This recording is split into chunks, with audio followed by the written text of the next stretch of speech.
ঢিঙৰ বৰবিল চাপৰিত মাতব্বৰৰ ভয়ংকৰ কাণ্ড ব্ৰহ্মপুত্ৰৰ এৰাখতিত খিলঞ্জীয়াৰ লোকসকলে এৰি দিয়া মাছত বিষ ঢালি মাছ নিধন কৰাৰ লগতে লৈ গ'ল কুইণ্টলে মাছ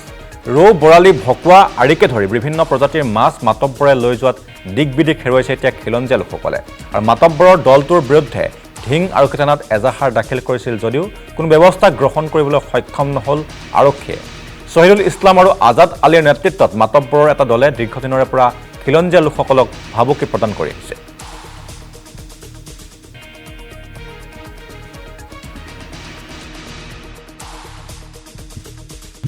ইয়াত এবাৰ আমি মানে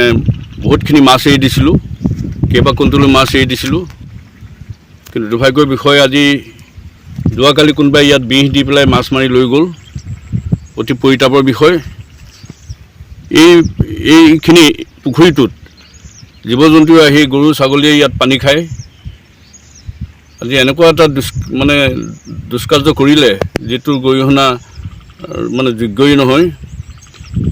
গতিকে আমি প্ৰশাসনক অনুৰোধ কৰিছোঁ যাতে দোষীক